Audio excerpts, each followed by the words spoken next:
Okay, good morning. Lieutenant Governor Reynolds is in Missouri this morning for economic development meeting, so she couldn't join us. The meetings are with businesses that already have a footprint in Iowa and with leaders to explore how Iowa can continue to strengthen our entrepreneurial climate. Also, the Lieutenant Governor over the weekend welcomed her seventh grandchild to the world. Um, Her daughter Nicole and Nicole's husband Ryan welcomed their fourth child, their first girl, to the family. A baby Ainsley and her mother Nicole are both happy and healthy. I want to congratulate the Reynolds family and the Springer family on the birth of this new baby girl. Today, we're gathered to unveil the expansion of a service that the majority of Iowans use several times during their life, renewing or replacing a driver's license or identification card. We know that Iowans lead busy lives. I understand how difficult it can be to find time to run everyday errands when people are balancing work, leisure, and family. But technology is allowing us more secure and convenient access to services. As governor, one of my desires has been to take advantage of technology to expand access to government services in places and at times that are convenient for all Iowans. The Iowa DOT has taken on this challenge by bringing self service kiosks that allow Iowans to quickly and conveniently renew or replace a driver's license or ID at locations across the state without compromising the security of the person's identity. 24 locations around the state, including libraries, Hy-Vee stores, and a come and go, now house motor vehicle self-service kiosks which allow Iowans to renew or replace a driver's license and identification card. The kiosks are enhanced versions of the kiosks that we piloted at the Iowa State Fair in 2013 when the Lieutenant Governor and I found out firsthand how easy it was to use a kiosk to renew your driver's license. I have that license that I had renewed at that time. Later, the kiosks were used in driver's license stations in Ankeny, Cedar Rapids, and Davenport to allow customers the convenience to renew a license or an ID without waiting in line. Today, these kiosks have been placed in locations where Iowans are already conducting their daily business at times that are more convenient to them. All of the locations offer evening and weekend hours that exceed your typical service hours for driver's license stations, and almost all of the retail locations offer 24-hour service access. It doesn't get much more convenient than stopping at your local Hy-Vee for a gallon of milk or checking out a book at the library and renewing your driver's license in 10 minutes or less on the same trip. The kiosk program is simply an extension of the online services that the Iowa DOT already provides. It's important to also recognize that the kiosks represent not just an investment by the Iowa DOT in services, but has a potential for other agencies of state government to provide similar services in the future. Smaller and more cost effective government requires innovative strategies that reduce the time and expense that Iowa taxpayers invest in receiving services from their state government. Now I'd like to turn it over to our Iowa Department of Transportation Director, Paul Tribino, to tell you more. Paul?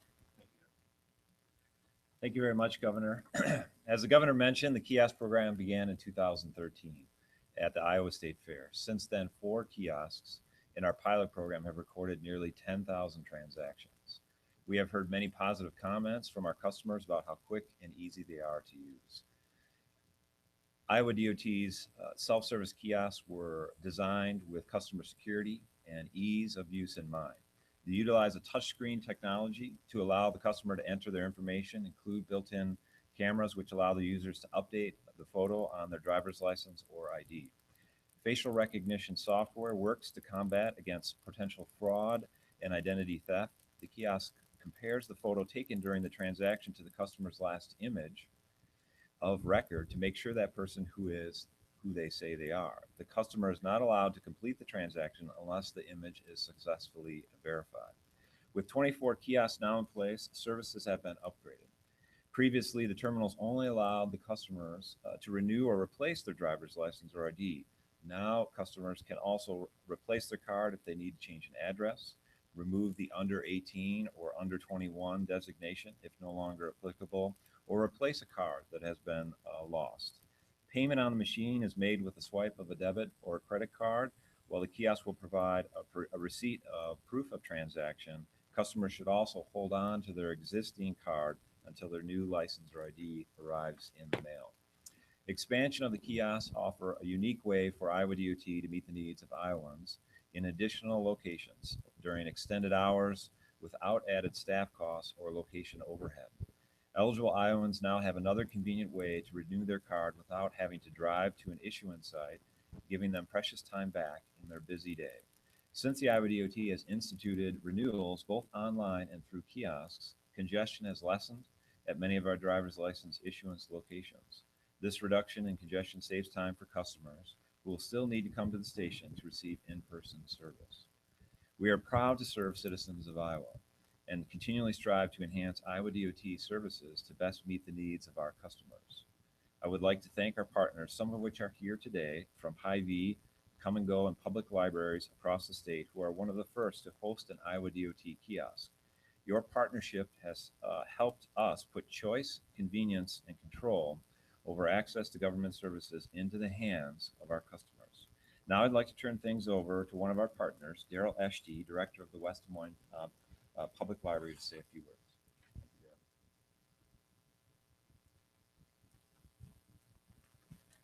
This kiosk project highlights and underscores the commitment of Iowa's public libraries to partnering with other agencies and outlets like the Department of Transportation and Hy-Vee to save the taxpayers time and money by being where they are rather than forcing them to go out of their way to come to us. On behalf of Iowa's public libraries and the West Des Moines Public Library in particular, I'd like to thank the DOT for the opportunity to be part of this exciting and groundbreaking plan to make something that is popularly regarded as a hassle, dealing with driver's license issues, far less painful and inconvenient. Thank you, Daryl. So next, I'd like to have Pat Hensley, Vice President of Government Affairs and Business Innovations at Hy-Vee, come up and say a few words also. Thank you, Pat. Paul, thank you. I'd also like to thank Governor Branstad and Daryl Eshty for including Hy-Vee in this exciting initiative. We're honored to be one of several businesses asked to bring Iowa residents this new convenient service. We're also proud that more than 100 Hy-Vee stores across the state are popular stops, not just for groceries, but for a variety of services.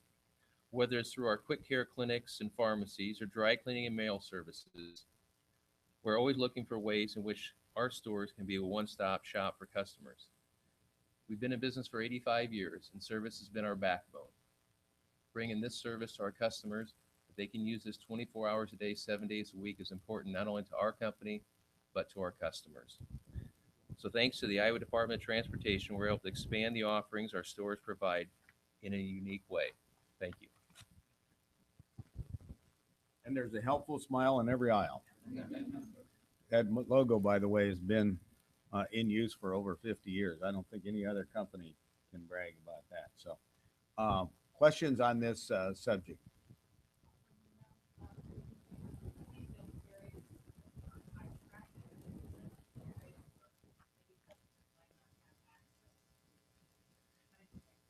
We did both. We really wanted to get outside, and we know we have some areas. Obviously, one is the western side of the metro area.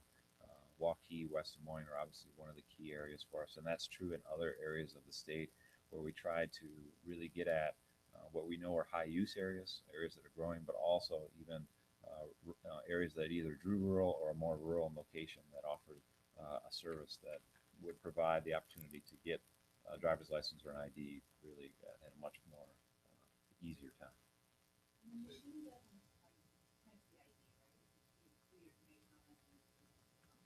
It prints a receipt that you'll get, and you'll get your driver's license or ID in the mail, just like you do. It was 1.4 million. Yep, that's the new 20, because we had to rebuild essentially the existing machines.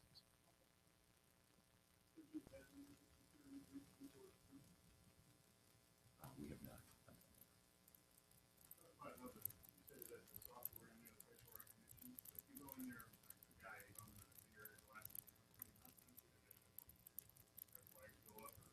It, not the expert here, but essentially, remember, a lot of times people think of facial recognition as a picture. It's not a picture. It's points that are on your face that it's recognizing. And so typically, I believe it can work through those issues. Yeah, don't smile, even if the people in Hy-Vee are smiling, you don't want to smile when you get your picture taken for this. This is a no-no. Are there other questions on this? Yes.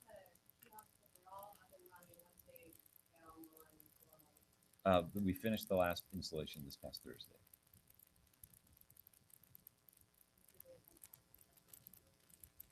From when we started with On the original- pilot project, right, yeah. the original 4. The first ones that we started out were at Iowa State Fair, and then we moved them to the Ankeny office in Cedar Rapids.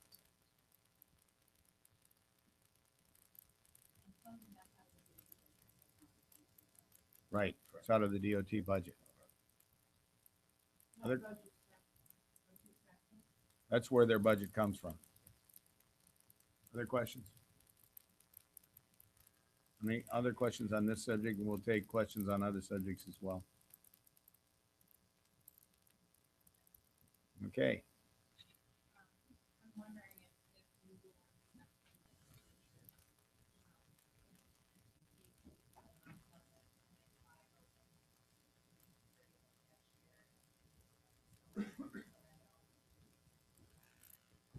Well, we haven't, as you know, the legislature just adjourned on Friday.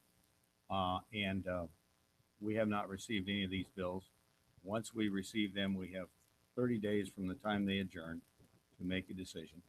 I would point out that we are in the process of a major mental health redesign.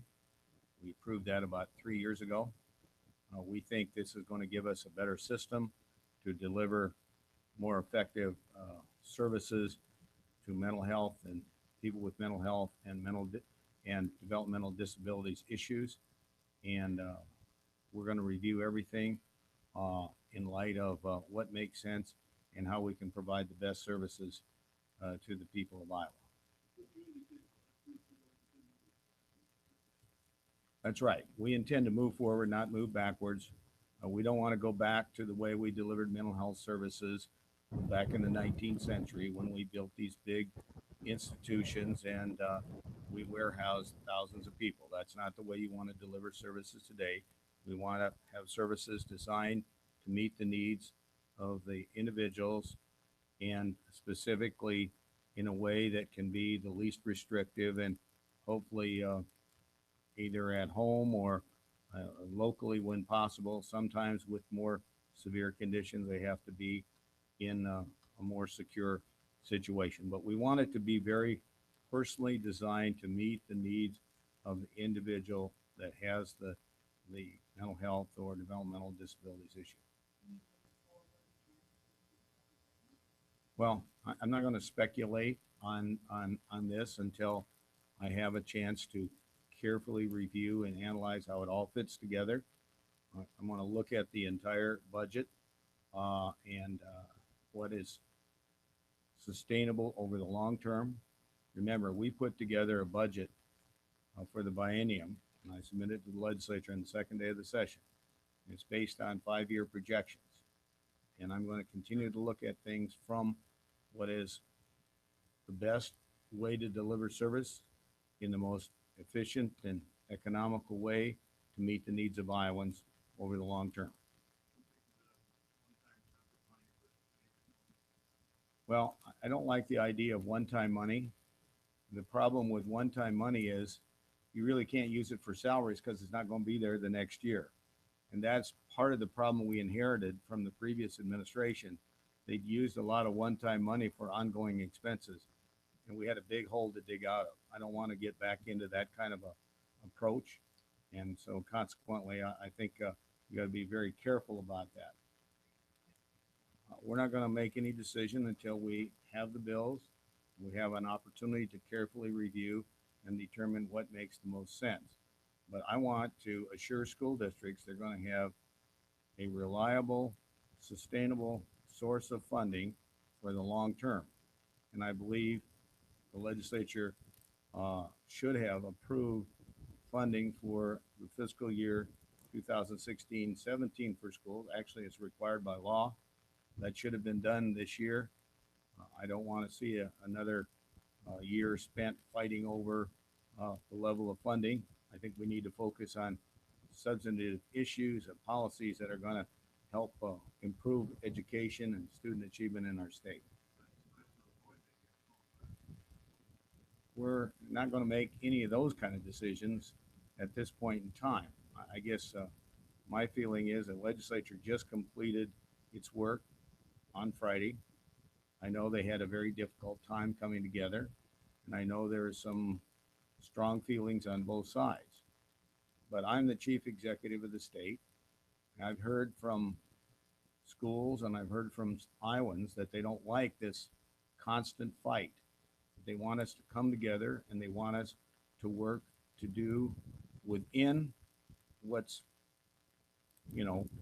what's fiscally possible, what's financially responsible under the economic conditions that exist, but they want us to resolve these things in a way that provides stability and predictability. And that's what I'm going to try to do is review everything and determine what's the best course of action under the circumstances.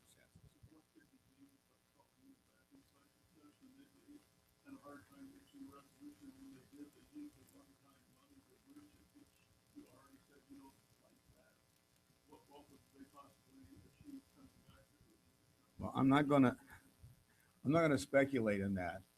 I'm just gonna say that I always think that new ideas and better ideas can be come up with, that we can come up with. I'll give you an example. We had a meeting in this room with the state attorney general and myself and people from higher education from all over the state.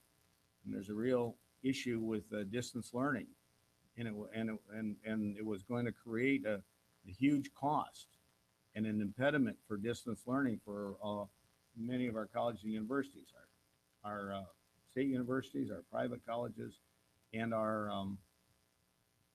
community colleges. Well, I came up with an idea at that meeting that turned out to be one the Attorney General's office felt was workable, and they worked with the legislature, and it was approved unanimously. And so, just because there's an impasse and we weren't able to see an agreement reached during the session, doesn't mean in the future that we can't come up with better ideas and different approaches. So I'm always open to looking at different ways to accomplish things, but I want to make sure that what we do is provide stability and predictability and is sustainable and supports the education of our children. I'm not ruling anything out. I'm not ruling anything in. The legislature just adjourned on Friday, and I have 30 days, and I intend to spend that time thoughtfully and carefully reviewing and considering what is the appropriate course of action, not only for the bills passed this session, but for the long-term benefit of the state of Iowa, and especially for the children of the state and the quality of their education and improving student achievement. We embarked on a teacher leadership program, which we're just, in the first year of a 3-year phase into that. And that's all designed to try to improve teacher collaboration and to improve using the skills of teachers to help improve the achievement of our students. And I want to do what I can to support and enhance those efforts.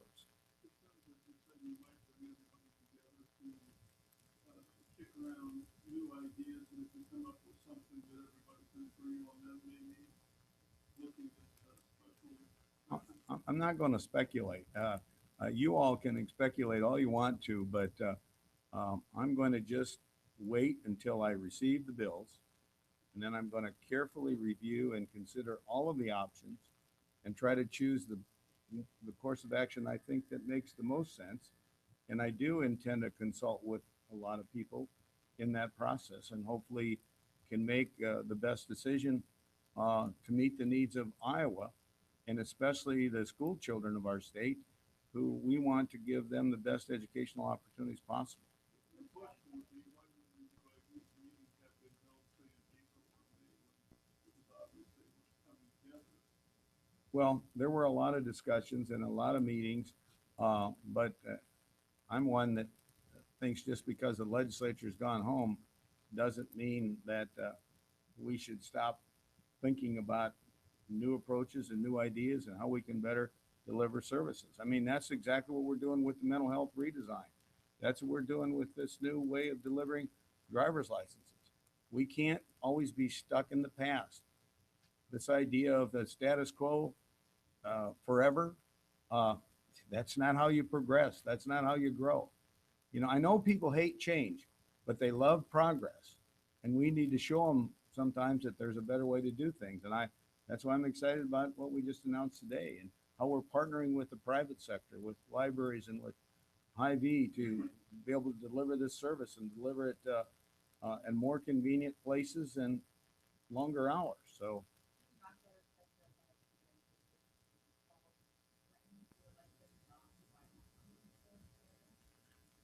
well, the legislature didn't approve what the regents requested and what I recommended in my budget. Uh, and again, the regents are going to have to review that situation. We've had an extraordinary success of freezing tuition for 2 years in a row. They've committed they're going to do it at least the fall semester.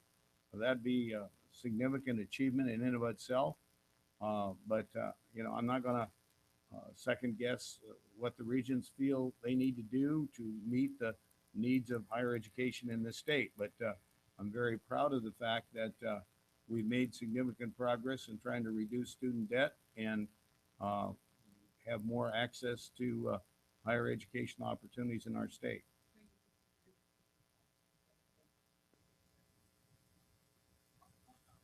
I'm not going to agree or disagree with anybody. I'm instead going to do my own independent review of what the legislature approved. And I recognize, you know, we do have a divided legislature and we do have differences of opinion between the House and the Senate. But I'm the governor of all the people of Iowa, and I have an obligation to the people of Iowa as the chief executive to make an independent evaluation and to review what the legislature did. And obviously, I'm interested in working with them. I've tried to be very careful about not being critical of them, but at the same time, trying to provide the leadership that puts Iowa on a positive course. No. Well, let me just say, I'm a very persistent individual. And if there's anything that my wife and I and the lieutenant governor care deeply about, we want the children of Iowa to be safe. The lieutenant governor and I both have a number of grandchildren coming up. We want them and all the children of this state to feel safe and secure in their schools. We're proud of the progress that's been made and the leadership that students and their teachers and administrators have been making individual schools. We think additional state guidance that would provide uniformity and assurance that in every school, in every circumstances, that there is a appropriate course of action to deal with a bullying incident, and wanted to make sure that students are encouraged to stand up to bullies and they know how to do so. And we've made great progress in that, but we're going to continue to pursue that aggressively.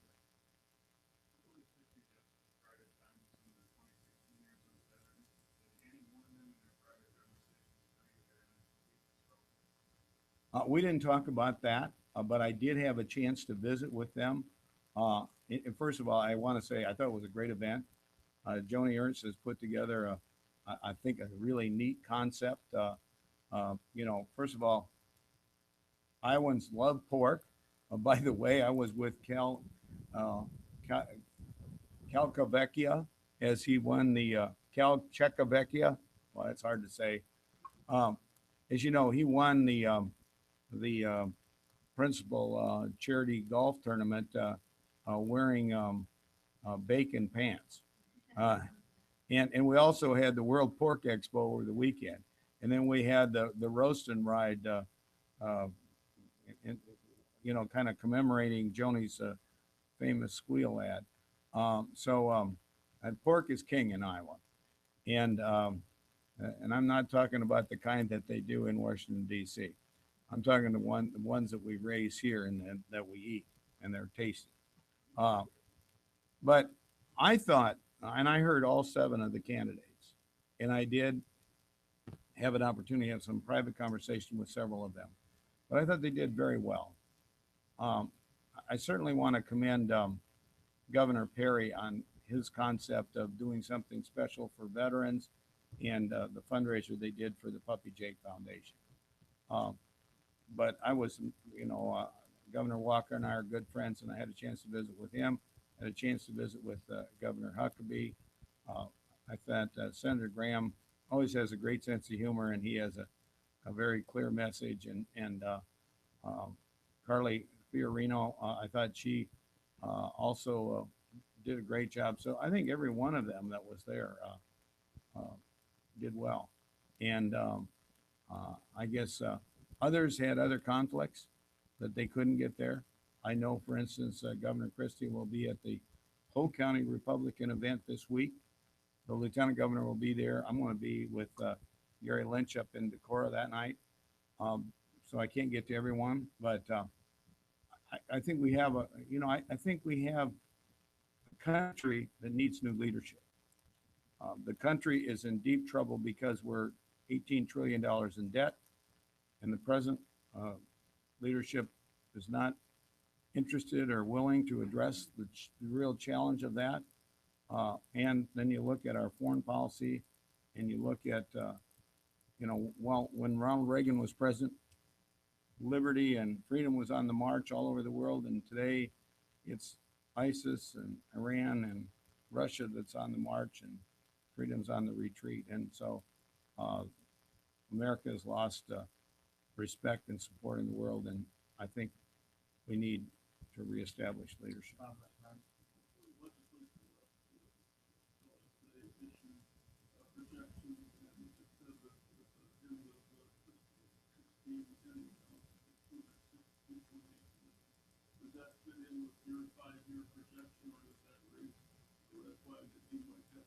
Well, that's only 2016, so I will look to the Department of Management to give me the projections out for the 5 years.